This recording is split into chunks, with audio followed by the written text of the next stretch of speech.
지은은 많은 사람들이 상상할 수 있는 호사 속에서 살았습니다. 고급 자동차, 서울에 있는 방이 너무 많아서 방 안에 무엇이 있는지조차 몰랐습니다. 그녀의 아버지 영재는 전국에서 가장 부유한 사람 중 한 명이었습니다.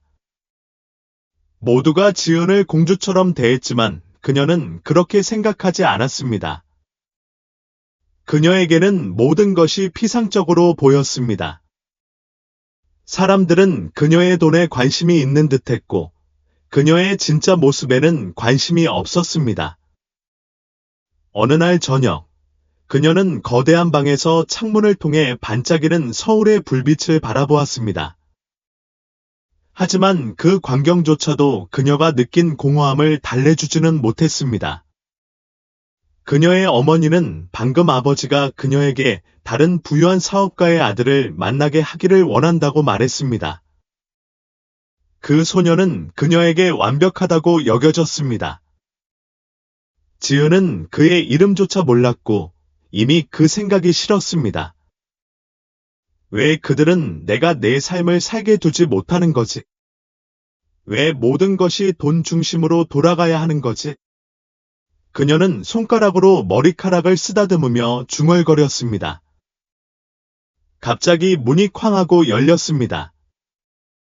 그녀의 어머니는 밝은 녹색 레이스 드레스를 입고 발걸음마다 금보석이 딸랑거리는 소리를 내며 방으로 들어왔다.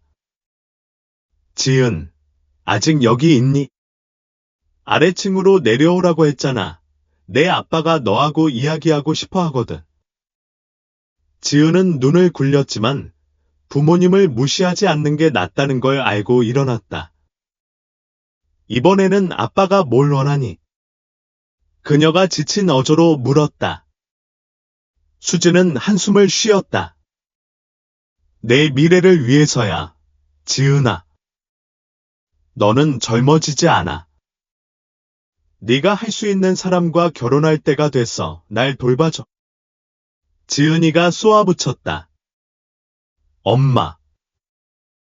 내가 나 스스로를 돌볼 수 있어. 내가 모르는 부잣집 남자하고 결혼할 필요 없어. 그녀의 엄마의 얼굴이 굳어졌다. 나한테 그런 말 하지 마. 지은아. 우리는 너를 위해서 하는 거야. 얼마나 많은 여자들이 내 삶을 원할지 알잖아. 너는 배은망덕해. 지은의 가슴이 감정으로 조여왔다. 상품처럼 팔리고 싶지 않아서 배은망덕한 거야. 그 순간 복도에서 영재의 깊은 목소리가 울려 퍼졌다. 이게 뭐야?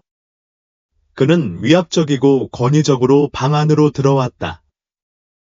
지은의 분노가 끓어올랐다. 아빠, 이렇게 계속 내 삶을 통제할 순 없어. 아빠가 내게 가장 좋다고 생각하는 대로가 아니라 나 자신을 위해 살고 싶어. 그녀의 아버지는 눈썹을 찡그리고 짙은 눈빛을 강렬하게 응시했다. 지은아, 인생에 대해 뭘 알아? 내가 너한테 이 모든 것을 주기 위해 얼마나 노력했는지 알아? 그리고 지금은 듣지도 않아. 지은의 눈에 눈물이 고였다. 이런 걸 요구한 적 없어. 그냥 나 자신이 되고 싶을 뿐이야. 너무 많은 걸 요구하는 거야. 그녀의 아버지의 얼굴이 더욱 굳어졌다. 어린애처럼 행동하고 있잖아. 바깥 세상은 쉽지 않아. 당신은 우리가 제공한 편안함 없이는 단 하루도 살아남을 수 없을 거야. 주먹을 꽉 쥐고 지은이 반격했다. 어쩌면 내가 직접 알아봐야 할지도 몰라. 그날 밤, 그녀는 방에서 혼자 떠나기로 결심했다. 이른 아침에 그녀는 사치스러운 옷은 남겨두고 간단한 옷 몇 벌을 가방에 챙겼다. 그녀는 노트, 펜, 그리고 약간의 용돈을 넣었다. 그녀는 아무에게도 알리지 않고 부모님이 아직 잠들어 있는 사이에 조용히 집을 나갔다. 그녀는 택시를 타고 황금 같은 삶과는 거리가 먼 인천의 활기찬 지역으로 갔다. 그곳에서 소음과 군중 속에서 그녀는 작은 게스트하우스를 발견했다. 그녀의 방은 겸손했다. 침대, 선풍기, 그리고 작은 욕실. 하지만 지은에게는 그것이 자유였다. 며칠 후, 그녀는 일자리를 찾기 시작했고, 스스로 삶을 꾸릴 수 있다는 것을 증명하기로 결심했다. 지은은 가게에서 키오스크, 레스토랑에서 술집으로 돌아다니며 그들이 도움이 필요한지 조심스럽게 물었다. 대부분의 사람들은 그녀를 한눈으로 무시하며 그녀가 그들이 요구하는 힘든 일에 비해 너무 연약해 보인다고 주장했다. 마침내 그녀는 퇴색된 간판이 있는 혜진의 작은 식당 앞에 멈췄다. 신선하게 조리한 니골로의 거부할 수 없는 냄새가 공기를 가득 채웠다. 지은은 심호흡을 한 후 문을 열었다. 카운터 뒤에서 밝은 노란색 앞치마를 두른 친절한 얼굴의 통통한 여성이 손을 닦고 있었다. 그녀는 지은이 들어오자 고개를 들었다. 네, 뭘 원하세요? 그녀는 단호하게 물었지만 아기는 없었다. 저는 일자리를 찾고 있어요. 지은은 긴장하며 대답했다. 마만 쿤바는 눈썹을 치켜 올렸다. 여기서 일하고 싶으세요? 네. 부인. 지은이 자신감 있는 척하려고 대답했다. 마만 쿤바는 잠시 그녀를 쳐다보며 회의적이었다. 당신은 힘든 일이 뭔지 아는 사람 같지 않군요. 정말 해낼 수 있나요? 배울 수 있어요. 지은이가 재빨리 말했다. 뭐든지 할게. 마만 쿤바가 웃음을 터뜨렸다. 알아볼게요. 내일 아침 6시 정각에 돌아오세요. 늦는다면 돌아오지 마세요. 고맙습니다. 부인. 늦지 않을게요. 약속할게요. 지은이가 말했다. 안도감이 가슴을 가득 채웠다. 다음 날 아침 6시, 지은은 다시 혜진의 집 앞에 서서 하늘이 짙은 파란색에서 부드러운 주황색으로 바뀌는 것을 지켜보았다. 신선한 공기가 냉면의 고요한 거리를 가득 채웠다. 그녀는 긴장했지만 결심했다. 몇 분 후, 혜진이 도착했고 허리에 신선한 야채 바구니를 얹고 있었다. 그녀는 지은을 보고 눈썹을 치켜 올렸다. 정말 진심이신가요? 네. 부인. 지은이 대답하며 불안을 감추었다. 좋아요. 따라오세요. 혜진이 명령했다. 안으로 들어가자 주방은 이미 분주했다.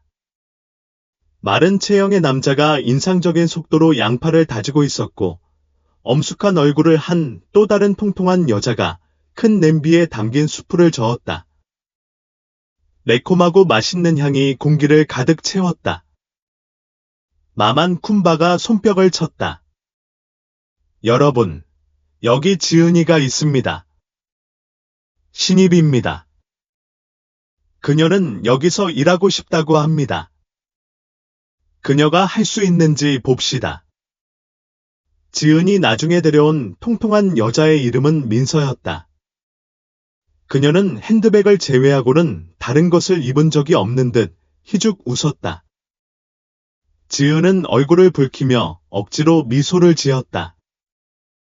최선을 다하겠습니다. 부인. 민서는 코를 킁킁거릴 뿐이었다. 한번 보자. 우선 지은은 간단한 일을 맡았다. 바닥 청소였다. 하지만 작은 주방은 야채 상자, 쌀 가마니, 큰 냄비로 어수선했다.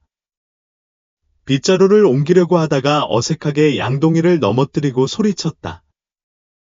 민서, 허리에 손을 얹고 주방을 물로 범람시키고 싶은 거야. 미안해. 지은은 재빨리 대답하며 걸레를 집어들어 엉망진창을 치웠다. 쿤바 마마는 아무 말 없이 고개를 저었고 마른 남자 진우는 빙긋 웃었다. 첫날인데 벌써 재앙을 일으키고 있잖아. 그는 농담했다. 지은은 그와 함께 웃으려고 했지만 가슴이 쿵쾅거렸다. 겨우 시작했는데 벌써 실수를 하고 있었다. 퇴근 시간이 되자 그녀의 새로운 일은 손님을 모시는 것이었다. 식당은 금세 열심히 일하는 사람들로 가득 찼다. 노동자, 가게 주인, 오토바이 택시 운전사, 그들은 모두 큰 소리로 주문을 외쳤다. 아가씨, 밥과 콩, 빨리. 한 남자가 손을 흔들며 소리쳤다. 제 빵과 수프는 어디 있어요? 영원히 기다렸어요. 다른 사람이 소리쳤다. 압도당한 지은은 한 테이블에서 다른 테이블로 재빨리 옮겨가며 쟁반을 쏟지 않고 옮기려고 최선을 다했다. 하지만 그녀의 경험 부족은 분명했다. 지은은 의자 다리에 걸려 넘어져 조로프 라이스 한 접시를 거의 넘어뜨릴 뻔했다. 조심하세요. 손님이 그녀를 노려보며 으르렁거렸다. 죄송해요. 지은이 중얼거리며 접시를 그 앞에 놓았다. 아침이 끝날 무렵 그녀는 마치 마라톤을 한 것 같은 기분이 들었다. 무거운 쟁반을 옮긴 팔이 아팠고 끝없이 왔다 갔다 해서 아픈 발이 불타는 것 같았다. 하지만 그녀는 불평하지 않았다. 그녀가 숨을 고르려고 구석에 있는 의자에 앉았을 때 민서가 팔짱을 끼고 다가왔다. 이 일은 너한테 안 맞는 거야. 여자야. 네가 온 곳으로 돌아가는 게 낫겠어. 지은이 그녀를 올려다보며 눈의 결의가 번쩍였다. 난 떠나지 않을 거야. 민서가 한쪽 눈썹을 치켜 올렸다. 두고 보자. 힘든 시작에도 불구하고 지은은 포기하지 않았다. 매일 일찍 일어나서 개선하겠다고 결심했다. 그녀는 여러 접시를 흘리지 않고 옮기는 법, 어려운 손님을 대하는 법, 주방을 깨끗하게 유지하는 법을 배웠다. 조금씩 그녀는 동료들의 존경을 받았다. 민서조차도 그녀에게 공식적인 말을 한 번도 하지 않았지만 부드러워지기 시작했다. 어느 날 오후, 점심시간이 되자 쿤바 마마가 그녀를 옆으로 데려갔다.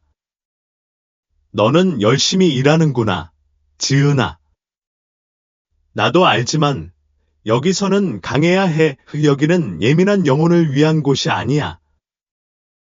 알겠어요, 마님. 지은이 대답했다. 기회를 주셔서 감사합니다. 쿤바 마마가 고개를 끄덕였다. 잘할 거야. 그리고 민서가 너를 낙담시키지 못하게 해. 그녀는 누구에게나 강인해. 지은의 얼굴에 작은 희망의 미소가 떠올랐다. 몇 주 동안 그녀는 리듬을 찾았다. 매점은 두 번째 집과 같았고 동료들은 거의 가족 같았다. 민서는 여전히 그녀를 놀리기를 좋아했고 진우는 그녀를 비웃기 위해 농담을 할 기회를 놓치지 않았다. 하지만 지은은 더 이상 신경 쓰지 않았다. 그녀는 배우고 있었고 그것만이 중요했다. 어느 날 저녁, 매점이 문을 닫은 후 지은은 바깥 벤치에 앉아 시원한 바람을 즐겼다. 진우가 그녀에게 다가갔고 그의 이빨 사이에 이쑤시개가 꽂혀 있었다. 그러니까, 지은아, 그는 뒤로 기대며 말했다. 너는 꽤 오랫동안 여기서 일해왔지. 너의 사연은 뭐야? 왜 이런 곳을 선택했어? 하지만 지은은 탈출구를 찾는 억만장자의 딸이라는 걸 밝힐 수 없었다. 그냥 다른 걸 시도하고 싶었을 뿐이야. 그녀가 대답했다. 진우는 고개를 끄덕였지만 그의 시선은 회의적이었다. 다르잖아. 응. 글쎄, 지금까지는 그렇게 나쁘지 않아. 민서가 널 짓밟게 두지 마. 그는 교활한 미소를 지으며 덧붙였다. 지은은 폭소했다. 그럴 생각은 없어. 하지만 매점에서 항상 모든 게 순탄했던 건 아니었다. 어느 날 오후, 특히 불쾌한 손님이 들어왔다. 그는 중년 남성으로 권위적인 어조에 인내심이 없었다. 내 음식은 어디 있지? 그는 주먹을 테이블에 두드리며 소리쳤다. 지은은 아말라와 수프 접시를 들고 달려왔다. 여기 식사가 있습니다. 선생님. 그 남자는 그녀에게 눈길조차 주지 않았다. 뭐 했어? 내가 하루 종일 있을 거라고 생각해. 죄송해요. 선생님. 그녀가 정중하게 대답했다. 사과는 속으로만 하라고. 그는 음식을 먹으며 반박했다. 지은은 그녀 안에서 좌절감이 치솟는 것을 느꼈다. 그녀는 반박하고 싶었지만 참았다. 이 일은 그녀에게 중요했고 누구도 그녀의 노력을 망치게 두지 않을 것이다. 그날 저녁, 그녀는 작은 방으로 돌아가면서 자신의 여정을 돌아보았다. 그녀는 더 이상 모든 것을 다 가진 버릇없는 소녀가 아니었다. 그녀는 열심히 일하고 어려운 사람들을 상대하고 스스로 일어서는 법을 배우고 있었다. 하지만 깊은 마음속으로는 얼마나 더 버틸 수 있을지 궁금했다. 그녀의 부모님은 그녀가 모든 것을 뒤로 한 채 떠난 것을 용서해 줄까? 그녀는 마침내 그녀가 진정으로 찾고 있던 것을 찾을 수 있을까? 그녀는 겸손한 방 문을 열면서 심호흡을 했다.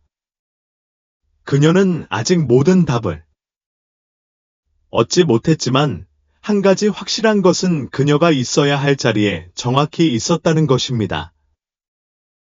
다음 날, 밝은 햇살 아래, 지은은 이미 붐비는 식당에서 손님을 모시는 데 바빴습니다.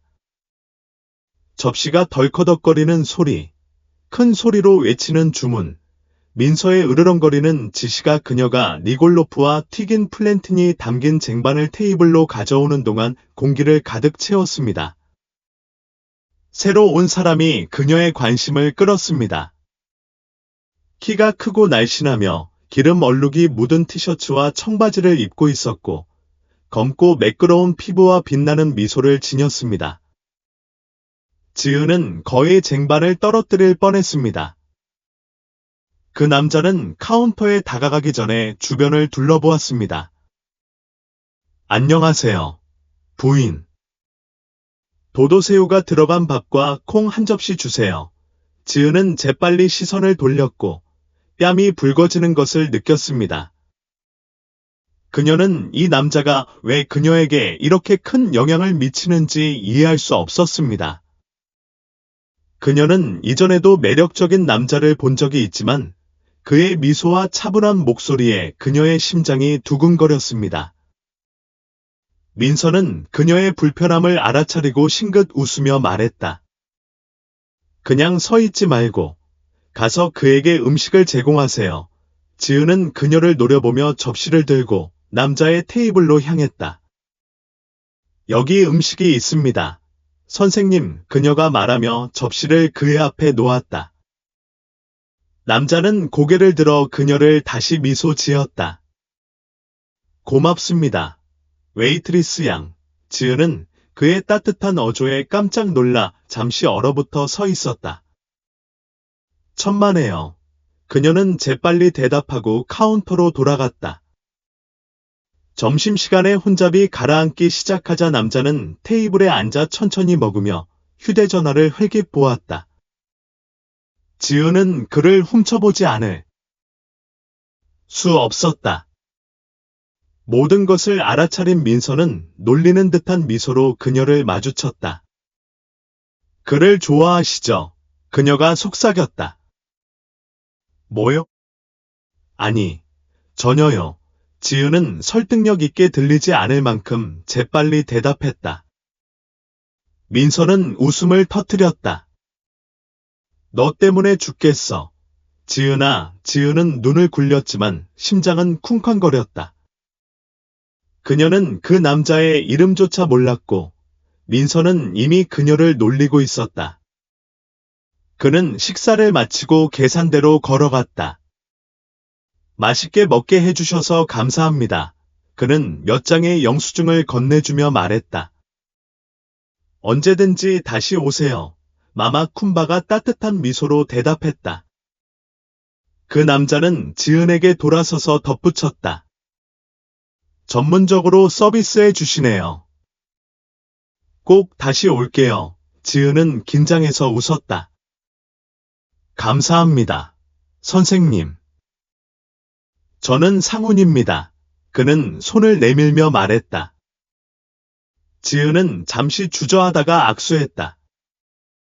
저는 지은입니다. 만나서 반갑습니다. 상훈은 오후 햇살처럼 밝은 미소로 대답하고 떠났다. 지은은 이상하게도 가벼운 마음을 갖게 되었다. 그날 저녁, 그녀가 헛간을 청소하고 있을 때 진우가 다가와 장난기 어린 미소를 띠고 있었다. 그래서 지은아, 그 매력적인 신사는 누구였지? 그는 농담조로 물었다. 진우, 그만해. 그녀는 신음했다. 그냥 말해. 그가 너를 좋아하는 듯해. 그는 손을 순수하게 들어올리며 주장했다. 지은은 미소를 숨기려고 했지만 그녀의 뺨이 그녀를 배신했다. 다음 날, 진우가 예상했던 대로 상훈이 돌아왔다. 이번에는 수프와 함께 이비열을 주문하고 늘 앉던 자리에 앉았다. 지은은 바쁘기는 했지만 눈이 마주칠 때마다 느끼는 설렘을 무시할 수 없었다. 몇 주 동안 상훈은 단골 손님이 되었다. 그는 항상 같은 자리에 앉아 다양한 요리를 주문했고 지은과의 대화는 방문할 때마다 길어졌다. 지은이 옆 테이블을 닫고 있을 때 그는 미소를 지으며 그녀를 불렀다. 너는 쉬는 시간이 없어? 너는 항상 뛰어다니잖아. 그녀는 웃으며 어깨를 으쓱했다. 휴식은 여기 업무 설명에 포함되지 않아. 하지만 너는 휴식이 필요해. 상훈이 대답하며 의자에 편안하게 앉았다. 내가 만난 사람보다 더 열심히 일하잖아. 지은이가 부드럽게 웃었다. 그걸 민서한테 말해. 내가 너무 느리다고 생각해. 민서, 그 애는 모든 것에 대해 불평해. 그는 작게 웃으며 말했다. 그게 내 마음을 건드리지 않게. 지은이가 그의 친절함에 감사하며 중얼거렸다. 고맙구나. 나는 상훈을 껴안고 그의 병을 테이블에 내려놓고 호기심 어린 눈으로 그녀를 바라보았다. 알다시피 내가 왜 여기서 일하기로 했는지 나한테 한 번도 말해본 적이 없잖아. 넌 북한에서 온 평범한 여자들과 달라 보여. 그녀는 망설이며 그녀가 잡고 있던 걸레를 조금 더 꽉 움켜쥐었다. 그냥 변화를 원했을 뿐이야. 새로운 시작을 원했을 뿐이야. 그녀가 마침내 대답했다. 상훈은 고개를 끄덕였다. 그의 생각에 잠긴 시선은 때때로 익숙한 것에서 벗어나 있었다. 자신이 아는 것에서 벗어나는 것이 성장하는 유일한 방법이야. 지은은 안도의 물결을 느꼈다.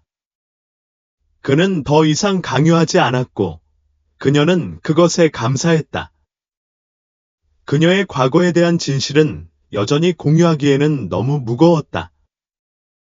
몇 주 동안 상훈은 그녀의 삶에서 끊임없이 존재하게 되었다. 그는 거의 매일 찾아왔고 항상 따뜻한 미소와 자연스러운 매력을 지녔다. 그들의 대화는 길어졌고 지은은 기대감을 가지고 그의 방문을 고대하게 되었다. 어느 조용한 오후, 꽃다발이 거의 비었을 때 그녀는 그가 작은 물건을 만지작거리고 있는 것을 알아챘다. 호기심이 생겨 그녀는 다가갔다. 저게 뭐야? 그녀가 그의 손에 있는 장치를 가리키며 물었다. 기와기야, 그는 대답하며 그녀에게 보여주었다. 엔진의 일부야. 고치려고 하는 거야. 항상 자동차 부품을 가지고 다니니 그녀가 놀렸다. 상우는 웃었다. 가끔은요. 오늘 아침에 차를 수리했는데 왜 이 부분이 안 되는지 알고 싶었어요. 당신은 정말 당신이 하는 일을 좋아하는 모양이군요. 그녀는 생각 없이 그의 맞은편에 앉았다. 그렇죠. 그는 얼굴이 부드러워지며 대답했다. 자동차 수리는 저에게 단순한 직업이 아니라 열정이에요. 저는 항상 사물이 어떻게 작동하는지 이해하는 것을 좋아했어요. 지은은 그가 자신의 일에 대해 이야기할 때 그의 눈에서 반짝이는 것을 존경했다. 정말 대단해요. 그녀는 진심으로 말했다. 저도 무언가에 이렇게 열정적일 수 있었으면 좋겠어요. 그는 그녀를 열심히 바라보았다. 그럴 거예요. 가끔은 당신을 진정으로 행복하게 하는 것을 찾는데 시간이 걸리죠. 그녀는 죄책감을 느꼈다. 상우는 그녀가 진짜 누구인지, 왜 여기서 일하는지 전혀 몰랐다. 하지만 그의 말은 그녀를 깊이 감동시켰고, 그녀는 고개를 끄덕였다. 그들의 우정은 민서와 진우의 관심을 끌었고, 그들은 그녀를 놀릴 기회를 놓치지 않았다. 너희 둘이 마치 영원히 알고 지낸 것처럼 말하네. 어느 날 진우가 카운터에 기대어 말했다. 우리 결혼식에 초대받은 거야. 지은이는 들고 있던 쟁반을 거의 떨어뜨릴 뻔했다. 진우, 그만해. 그가 틀리지 않았어. 민서가 미소를 지으며 말했다. 상훈이, 널 좋아하는 거야. 얼굴을 붉히며 그녀는 고개를 저었다. 우린 그냥 친구일 뿐이야. 물론이지. 민서가 친구라는 단어를 과장해서 말했다. 계속 설득해. 지은은 그들을 무시하려고 했지만 깊은 곳에서는 그에게 대한 감정이 무엇인지 확신할 수 없었다. 그들의 대화는 더욱 개인적이고 깊어졌다. 그녀는 그와 설명할 수 없는 유대감을 느꼈지만 그가 진실을 발견한다는 생각에 깊은 두려움이 엄습했다. 어느 날 저녁, 문 닫은 후 상우는 그녀를 집까지 데려다 주겠다고 제안했다. 거리는 조용했고 시원한 밤 공기가 하루의 피로를 덜어주었다. 집까지 데려다줘서 고마워. 그녀가 말하며 그를 조심스럽게 쳐다보았다. 아무것도 아니야. 그는 어깨를 으쓱하며 대답했다. 그저 당신이 무사히 집에 도착하도록 해주고 싶을 뿐이야. 그들은 잠시 침묵 속에 걸었고 그들의 발걸음은 텅 빈 거리에 울려 퍼졌다. 지은이 갑자기 말을 걸어 침묵을 깼다. 상훈, 그녀가 말했다. 무언가 물어봐도 될까? 물론이지. 그는 심장이 쿵쾅거리면서도 대답했다. 무언가로부터 도망치는 것 같은 기분이 든 적이 있어. 지은은 발걸음을 멈추고 가슴에서 숨이 막혔다. 무슨 말이에요? 그녀가 속삭였다. 모르겠어요. 그가 진지한 표정으로 대답했다. 가끔은 뭔가를 숨기고 있는 것 같아요. 비밀을 품고 있는 것 같아요. 그녀는 목이 조여오는 것을 느꼈다. 그녀는 그에게 모든 것을 말하고 싶었지만 두려움이 그녀를 막았다. 모두 비밀이 있어요. 그녀가 부드럽게 말했다. 그게 나쁘다는 뜻은 아니에요. 상우는 고개를 끄덕였지만 그의 얼굴에는 불확실함이 깃들어 있었다. 그저 당신이 나를 믿을 수 있다는 걸 알기를 바랄 뿐이에요. 지은은 침을 크게 삼켰고 그녀의 감정은 안에서 충돌했다. 알아요. 그녀가 속삭였다. 그들은 그녀의 집에 도착했고 그는 그녀에게 마지막으로 미소를 지었다. 잘 자. 지은. 잘 자. 상훈 그녀가 대답하며 그가 어둠 속으로 사라지는 것을 지켜보았다. 지은은 문을 닫고 문을 기대고 앉았고 마음은 무거웠다. 그녀는 전에 누구와도 이렇게 친밀함을 느껴본 적이 없었지만 그녀의 비밀의 무게가 모든 것을 파괴할 위기에 처해 있었다. 그녀는 얼마나 더 이 거짓말 속에서 살아갈 수 있을까? 다음 날 아침, 지은은 감정의 소용돌이 속에서 깨어났다. 시원한 아침 바람이 게스트하우스의 작은 방을 스쳐 지나갔지만 그녀의 혼란스러운 생각을 진정시키는 데는 아무런 도움이 되지 않았다. 상훈의 말이 그녀의 머릿속에 울려 퍼졌다. 뭔가를 피하고 있는 것 같아. 그녀는 고개를 저으며 생각을 떨쳐내려고 했었다. 그녀는 그 생각을 생각할 시간이 없었다. 하루 종일 일해야 했고 언제나 그렇듯이 식당은 마마 쿤바의 주방으로 바쁠 것이다. 그날은 여느 날과 다름없이 시작되었다. 손님들이 달려들어 주문을 외치며 튀김 반죽과가 지은 밥 냄새가 공기를 가득 채웠다. 일에 집중한 지은은 상훈을 생각하지 않을 수 없었다. 점심시간이 줄어들면서 친숙한 목소리가 그녀를 올려다보게 했다. 따뜻한 미소를 지은 그 상훈이었다. 안녕하세요, 부인. 평소처럼요. 지은은 그를 보고 가슴이 따뜻해지는 것을 느꼈다.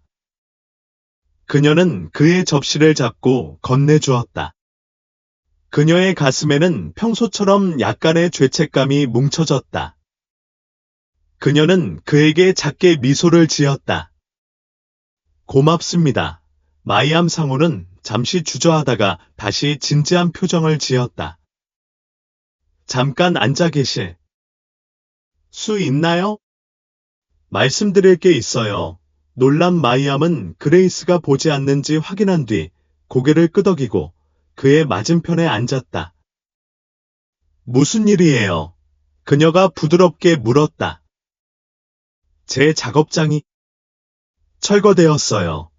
지은의 눈이 커졌고 그녀의 손이 입을 가렸다. 뭐라고요? 하지만 어떡해요? 상훈은 한숨을 쉬며 짧은 머리카락을 쓰다듬었다.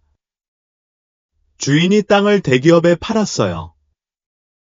통보도 안 해줬어요. 어느 날은 차를 수리하고 있었는데 다음 날은 불도저가 왔어요. 지은은 그의 눈에 비친 고통과 상실의 무게에 어깨가 축 처진 것을 보고 가슴이 쿵쾅거렸다.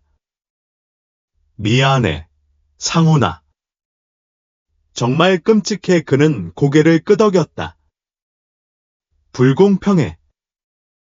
알다시피 우리 팀, 고객 모두가 피해를 입었어. 주 수입원을 잃었고 어떻게 해야 할지 모르겠어. 그날 밤 식당이 문을 닫을 무렵 마이암은 상훈의 상황을 생각하지 않을 수 없었다. 그녀는 침대에 앉아 그를 도울 아이디어를 적어 놓은 노트를 응시했다. 한 가지 분명한 것은 그가 혼자 이 문제를 마주하게 둘 수 없다는 것이었다. 다음 날 아침, 그녀는 결정을 내렸다. 그녀는 휴대전화를 꺼내 몇 달 동안 사용하지 않던 번호로 전화를 걸었다. 안녕, 셰이드. 마이암, 어디 갔었어? 내가 얼마나 걱정했는지 알지? 미안해, 셰이드. 나중에 다 설명해 줄게. 약속할게. 하지만 지금 당장 내 도움이 필요해. 며칠 후, 발표 하나가 화제를 모았다. 지역 사업가 경연 대회가 다가오고 우승자에게는 사업 확장을 위한 현금 상금이 걸려 있다는 것이었다. 상훈이 그 사실을 알게 되자 그는 식당으로 들어갔고 그의 얼굴은 희망으로 가득 차 있었다. 지은, 경연 대회에 대해 들었어. 그녀는 고개를 끄덕이며 모른 척했다. 네, 참여하실 건가요? 물론이죠. 제 작업장을 재건할 기회예요. 그 다음날 상훈은 쉬지 않고 지원서를 작성했고 지은은 할 수 있는 한글을 도왔다. 대회 당일, 그녀는 그가 열정과 자신감으로 자신의 프로젝트를 발표하는 것을 지켜보았다. 결과가 발표되자 마이암의 심장이 쿵쾅거렸다. 그리고 우승자는 상훈고입니다. 관객은 박수를 보냈고 지은은 기쁨과 안도의 물결을 느꼈다. 하지만 그날 밤 모두가 몰트병과 수야 접시로 축하하는 동안 그녀의 깊은 곳에 묻힌 진실이 있었다. 그녀의 비밀이었다. 그녀는 방에 혼자 있었고 상훈의 말을 떠올렸다. 넌 특별해. 마이암. 그녀는 가슴에 손을 얹고 언제까지 자신이 진짜 누구인지 숨길 수 있을지 고민했다. 지은은 행복해야 했지만 그녀는 상훈이 대회에서 우승하도록 도왔지만 그녀의 가슴에는 비밀이 무겁게 눌려 있었고 생각할 때마다 배가 뒤틀렸다. 그녀는 그를 위해 거기에 있었지만 그녀는 완전히 솔직하지 못했다. 그리고 그녀가 그것에 대해 더 많이 생각할수록 그녀는 진실을 계속 숨길 수 없다는 것을 깨달았다. 나는 그에게 모든 것을 말해야 해. 그녀는 방의 어둠 속에서 속삭였다. 다음 날 아침, 그녀가 마머컴버의 주방으로 걸어가면서 마이엄은 상훈에게 무슨 말을 할지 마음속으로 연습했다. 그녀는 그의 반응을 상상했다. 그는 화가 날까? 상처받을까? 그는 다시 그녀에게 말을 걸까? 그녀는 식당에 도착해서 상훈이 평소와 같은 테이블에 앉아 있는 것을 보고 생각이 중단되었다. 그가 그녀를 올려다보고 미소를 지었을 때 그녀의 가슴은 죄어들었다. 안녕, 데보라. 그는 따뜻하게 말했다. 안녕, 상훈. 그녀는 억지로 미소를 지으며 대답했다. 그녀는 앞치마를 잡고 일하러 가면서 손이 축축해지는 것을 느꼈다. 하지만 상훈은 그녀를 계속 쳐다보다가 일어나 걸어갔다. 데보라. 그는 부드럽게 말했다. 이야기할 수 있을까? 마이암은 심장이 쿵쾅거리며 얼어붙었다. 그래. 그녀는 대답하며 들고 있던 걸레를 치우려고 했다. 상훈은 그녀를 식당 뒤편의 한적한 벤치로 데려갔다. 아침 공기는 상쾌했고 거리는 조용했고 가끔씩 경적 소리가 들릴 뿐이었다. 많이 생각해 봤어요. 상훈이 긴장해서 손을 만지작거리며 말을 시작했다. 대회 이후로 어떻게 이렇게 운이 좋았을까 궁금했어요. 상 때문만은 아니고 당신 때문도요. 마이암은 숨을 멈췄다. 당신은 모든 단계에서 나를 위해 거기에 있었고 이제 이걸 더 이상 혼자 간직할 수 없어요. 그는 말을 이어가며 그녀의 시선과 마주쳤다. 그는 말했다. 나는 친구 이상으로 데보라를 소중히 여긴다. 너는 내 인생에서 필수적인 부분이 되었고 너 없는 미래는 상상하고 싶지 않아. 지은은 심장이 쿵쾅거리는 것을 느꼈다. 그녀는 그 말을 듣는 것을 꿈꿨지만 이렇게는 아니었다. 그들 사이에 그런 무거운 비밀이 있는 것은 아니었다. 상훈, 너한테 꼭 말해야 할 게 있어. 그녀는 떨리는 목소리로 말했다. 상훈은 걱정스러워서 눈살을 찌푸렸다. 무슨 일이야? 그녀는 떨리는 손으로 벤치 가장자리를 움켜쥐고 심호흡을 했다. 내 진짜 이름은 데보라가 아니라 지은 카dim이야. 상훈의 눈이 커졌고 혼란스러웠다. 카짐. 맞지. 그래, 지은이 재빨리 말을 가로채며 목소리가 떨렸다. 네. 아버지는 부동산 재벌 영재야. 나는 그의 딸이야. 그 말이 공중에 무겁게 떠올랐다. 상훈은 그녀를 바라보며 멍하니 말했다. 저는 그 삶에서 벗어나기 위해 여기 왔어요. 그녀는 목이 메어졌다. 저는 아버지의 돈 없이도 살 수 있다는 걸 증명하고 싶었어요. 그래서 여기서 일하고 아무 말도 하지 않았어요. 상훈은 갑자기 똑바로 일어나 주먹을 꽉 쥐었다. 거짓말이 아니에요.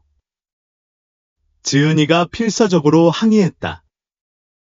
그냥 어떻게 말해야 할지 몰랐을 뿐이에요. 당신이 나를 다르게 보는 걸 원치 않았어요. 하지만 상훈의 분노는 분명했다. 당신은 정직할 만큼 나를 믿지도 않았어요. 그는 씁쓸하게 말했다. 당신은 우리와 같다고 믿게 만들었고, 성공하기 위해 싸우고 있다고 생각하게 만들었지만, 사실은 억만장자의 딸이 웨이트리스로 일하는 거였어요. 게임이 아니었어요. 지은이가 눈물을 흘리며 대답했다. 저는 제 자신을 찾고 싶었어요. 상훈이 고개를 저으며 뒤로 물러섰다. 당신은 이해하지 못해요. 지은. 내 인생이 얼마나 힘들었는지, 내가 무언가를 만들기 위해 얼마나 고생했는지 알잖아. 그리고 너는 모든 걸 다 가졌는데도 솔직할 줄 몰랐어. 상훈아, 제발. 그녀가 말했다. 나는 너를 다치게 하고 싶지 않았어. 그저 어떻게 말해야 할지 몰랐을 뿐이야. 그의 표정이 잠시 부드러워졌지만 그는 재빨리 시선을 돌렸다. 시간이 필요해. 그는 중얼거렸다. 지금은 이럴 수 없어. 그리고 그녀가 대답하기도 전에 그는 걸어가 버렸고 지은은 벤치에 홀로 남겨져 상심했다.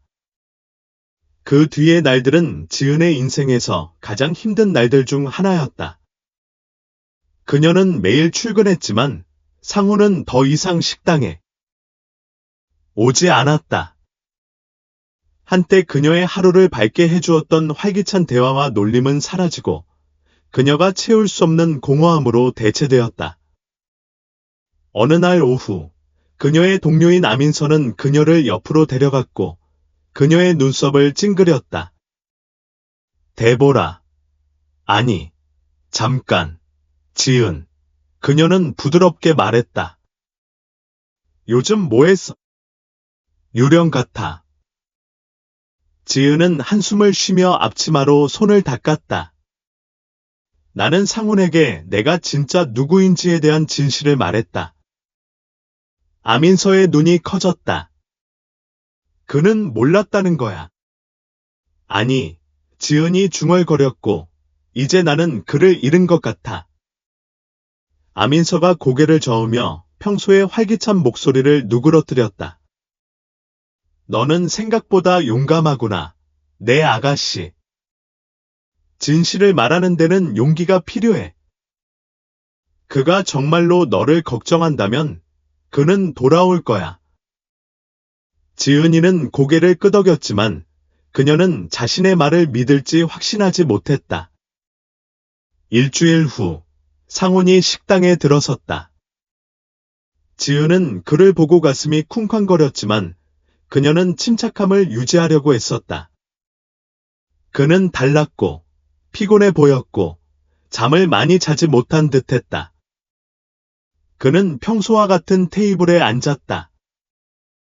잠시 주저한 후 그녀는 그에게 다가갔다. 아, 그녀는 부드럽게 말하며 그의 앞에 물 한 잔을 놓았다. 아, 상훈이 차분한 목소리로 대답했다. 상훈이 말하기 전에 그들 사이에 무거운 침묵이 흘렀다. 네가 내게 한 말에 대해 많이 생각해봤어. 지은이 고개를 끄덕였다. 그녀의 손은 떨렸다. 그는 그녀를 올려다보았고 그의 눈은 고통과 더 부드러운 무언가가 뒤섞인 채였다. 나는 화가 났고 배신감을 느꼈지만 당신이 나에게 진실을 말할 필요가 없다는 것을 깨달았다. 당신은 계속 숨길 수 있었지만 그러지 않았다. 나는 할 수 없었다. 지은이가 말했다. 그녀의 목소리는 떨렸다. 당신은 나에게 너무 소중해, 상훈. 나는 당신을 잃고 싶지 않았다. 상훈이 심호흡을 했다. 나도 당신을 걱정해, 지은. 하지만 알아야 해. 경쟁은 조작된 거야. 당신이 나를 이기도록 도와줬어. 지은의 가슴이 조여왔다. 나는 당신이 참여할 기회를 주었지만 그 외의 모든 것은 당신이었어, 상훈. 당신의 계획, 당신의 프레젠테이션, 모든 것이 당신에게서 나왔어. 상훈은 그녀를 오랫동안 응시한 후 천천히 고개를 끄덕였다. 나는 당신을 믿어. 안도의 물결이 지은을 덮쳤고 곧 불확실성으로 바뀌었다. 이게 우리가 다시 시작할 수 있다는 뜻인가? 상훈이 가볍게 웃었다. 우리가 다시 시작할 수 있을지 모르겠지만 앞으로 나아가려고 노력할 수는 있어. 너는 나에게 그저 억만장자의 딸이 아니야, 지은아. 아무도 없을 때 네가 곁에 있어줬고 나는 그걸 절대 잊지 않을 거야. 지은이 미소를 지으며 그녀의 뺨에 눈물이 흘러내렸다. 고맙구나, 상훈아. 그가 부드럽게 말하자 레스토랑이 그들 주변으로 다시 활기를 되찾았다.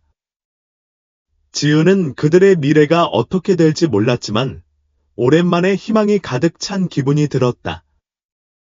다음 날 아침, 마마 쿤바의 주방에 지은이는 평소보다 일찍 도착했다. 신선한 공기와 텅 빈 거리는 그녀에게 성찰할 시간을 주었다. 전날 상훈과 나눈 대화가 그녀의 머릿속에 계속 울려 퍼졌다. 그의 말, 그의 수용, 그리고 그가 그녀에게 준 그 작은 미소. 상훈이 늦게 도착해 그녀에게 고개를 살짝 끄덕이며 평소의 테이블에 앉았다. 그 녀석이 돌아온 모양이구나. 민서가 미소를 지으며 속삭였다. 너희 둘은 이제 잘 지내? 대화는 시작이야. 지은이가 대답했다. 대화는 침묵보다 낫다. 민서가 부드럽게 웃으며 말했다. 아침에 혼잡이 가라앉자 상훈이 마침내 그녀에게 합류했다. 그녀는 잠시 망설이다가 그의 맞은편에 앉았다. 뭔가 생각하고 있어. 그가 말했다. 무슨 생각인데? 그녀가 부드럽게 물었다. 상훈이 손끝으로 테이블을 두드렸다. 내 새 작업실. 좋은 위치를 찾아야 하는데 이 지역 임대료가 너무 비싸. 서두르다가 또 다 잃고 싶지 않아. 찾을 거야, 상훈. 지은이가 자신 있게 말했다. 똑똑하고 생각해. 꼭 이룰 거야. 상훈이 그녀를 뚫어져라 쳐다보았다. 그냥 해결책을 찾고 싶은 게 아니라 내가 날 도와주길 바라. 그녀는 놀라서 물었다. 그래, 너야? 그는 단호하게 말했다. 어려운 시기에 넌 내 곁에 있어줬어. 널 믿어, 지은아. 내가 뭔가 든든한 것을 만들고 싶다면 내가 그 일부가 되길 바라. 지은의 가슴이 감정으로 부풀어 올랐다.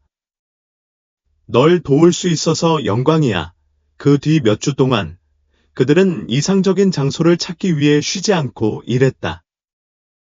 그들은 붐비는 거리를 걸으며 부동산 소유주를 만나고 빈 공간을 방문했다. 어느 날, 그들은 교회에서 오래된 건물을 우연히 발견했다. 황폐하기는 했지만 작업장과 작은 사무실을 둘 만한 공간은 있었다. 바로 여기야, 상훈이 말했다. 그의 눈에는 열정이 빛났다. 여기서 다시 시작할게. 지은은 그의 결의에 감동의 미소를 지었다. 완벽해. 상훈아. 너의 성공을 이미 보고 있어. 그들이 함께 공간을 리노베이션하면서 그들의 유대감은 더욱 강해졌다. 어느 날 저녁, 그들이 수야와 몰트를 나누던 중 상훈이 그녀의 손을 잡았다. 이제 내 꿈만은 아니야. 지은이 속삭이며 눈을 빛내며 그의 손을 꽉 쥐었다. 우리 꿈이야. 지은은 심장이 더 빨리 뛰는 것을 느꼈다. 몇 달 만에 처음으로 그녀는 마침내 자신이 속해 있다고 느꼈다. 아버지의 세상, 부와 지위의 세상이 아니라 진짜 의미 있는 무언가에 속해 있었다. 하지만 모든 것이 제자리에 떨어지는 듯하던 순간 그들의 진전을 어둡게 하는 그림자가 나타났다. 어느 날 오후, 지은과 상훈이 작업장을 청소하던 중 매끈한 검은색 차가 갑자기 그들 앞에 멈췄다. 지은은 누가 내리는지 보고 가슴이 쿵쾅거렸다. 그녀의 아버지, 강력한 영재였다. 그는 맞춤 정장을 입고 무표정한 얼굴로 서 있었고 그의 보디가드 2명이 그를 바짝 따라왔다. 지은아, 그는 차가운 목소리로 말했다. 상훈은 얼어붙어 지은과 당당한 남자를 번갈아 바라보았다. 누구야? 그는 조심스럽게 궁금해했다. 지은은 심장이 쿵쾅거리며 심호흡을 했다. 아빠야, 그녀가 떨리는 목소리로 말했다. 상훈의 눈이 커졌다. 그는 살짝 뒤로 물러섰다. 영재는 눈을 가늘게 뜨고 상훈을 바라보았다. 딸이 항상 같이 지내는 너야. 상훈은 대답하려고 입을 열었지만 지은이 앞으로 나섰다. 아빠, 여기서 뭐해? 집으로 데려가려고 왔어요. 영재가 단호하게 말했다. 이 서커스는 오래됐어. 서커스가 아니야. 지은이 차분하지만 단호한 목소리로 대답했다. 이제 이게 내 인생이야. 영재는 이를 악물었다. 너의 인생? 작업장에서 일하고, 이 정비공과 집에서 놀고, 상훈은 움찔했지만 아무 말도 하지 않았다. 그는 그저 정비공이 아니야. 지은이 쏘아붙였다. 근면하고 정직한 사람이야. 내 친구야. 친구, 영재가 비웃었다. 그게 뭐라고 부르니? 아빠, 제발요. 지은이가 간청하며 목소리가 떨렸다. 이해 못하시죠? 저는 여기서 행복해요. 제 인생에서 처음으로 진짜 일을 하고 있고, 의미 있는 일을 하고 있어요. 영재의 얼굴이 살짝 부드러워졌지만, 어조는 여전히 단호했다. 지은, 넌 내 딸이야. 여기가 아니라 집에 있어야지. 지은이 고개를 숙였다. 집은 아빠가 사는 곳이 아니야. 아빠가 속한다고 느끼는 곳이야. 그리고 지금, 저는 아빠와 함께 여기 있어야 해. 긴 침묵 후, 영재는 어깨를 늘어뜨리고 한숨을 쉬었다. 넌 엄마랑 똑같아. 지은이가 희미하게 웃었다. 칭찬으로 받아들이겠습니다. 그는 여전히 무표정한 표정으로 상훈을 돌아보았다. 그녀를 잘 돌봐주세요. 그는 부드럽게 말했다. 그녀에게 무슨 일이 생기면 당신은 제게 대답해야 합니다. 상훈이 고개를 끄덕였다. 제가 처리하겠습니다. 선생님. 아무 말 없이 카딤 셰프는 수건을 움켜쥐고 떠났고 지은과 상우는 숨막힐 듯한 침묵 속에 남겨졌다. 그날 저녁 두 사람이 작업장 근처에 앉아 있을 때 상우는 지은에게 시선을 돌렸다. 괜찮아요. 그는 물었다. 지은은 고개를 끄덕였지만 여전히 가슴은 무거웠다. 그럴 것 같아요. 그는 내가 생각했던 만큼 소리를 지르지 않았다. 상훈이 미소를 지었다. 당신은 나보다 용감하군요. 그런 사람을 내가 다룰 수 있을지 모르겠어요. 지은이가 부드럽게 미소를 지었다. 상훈아, 너는 생각보다 강해. 그리고 이제 우리는 마침내 함께 나아갈 수 있어. 카짐이 예상치 못하게 찾아온 지 몇 주 후, 작업장 생활은 정상으로 돌아왔다. 공간은 점차 변하고 있었고, 상훈의 꿈이 구체화되고 있었다. 벽은 새로 칠해졌고, 장비는 도착했고, 상훈 오토웍스의 간판이 입구 위에 자랑스럽게 걸려 있었다. 지은이 들어올 때마다 그녀는 엄청난 자부심을 느꼈다. 그것은 그저 작업장이 아니라 그들이 함께 만들어 온 모든 것의 상징이었다. 하지만 작업장의 공식 오픈이 다가오자 지은은 조용한 긴장감을 느꼈다. 상훈은 점점 멀어졌다. 적대적인 방식은 아니었지만 그녀는 그가 무언가를 숨기고 있다는 것을 느낄 수 있었다. 그는 늦게까지 일했고 그들이 나누던 가벼운 대화를 나눌 여유가 거의 없었다. 어느 날 저녁, 부커가 문을 닫은 후 지은이와 이야기를 나누기로 했다. 그녀는 작업장으로 가서 차 밑에서 그를 발견했고 도구가 주변에 널려 있었다. 상훈, 그녀는 문틀에 기대어 서 있었다. 그는 차 밑에서 미끄러져 나와 천으로 손을 닦았다. 왜 이렇게 늦게 여기서 지내? 나도 똑같은 질문을 할 수 있을 것 같아. 그녀는 작은 미소를 지으며 대답했다. 당신은 쉬지 않고 일했잖아. 상훈이 어깨를 으쓱했다. 할 일이 많아. 오프닝을 위해 모든 게 완벽하기를 바라. 지은이 그에게 다가가며 목소리를 부드럽게 했다. 상훈, 뭐야? 요즘 좀 거리를 두고 있잖아. 내가 뭐 잘못한 거야? 상훈이 한숨을 쉬며 천을 내려놓았다. 너 때문이 아니야, 지은아.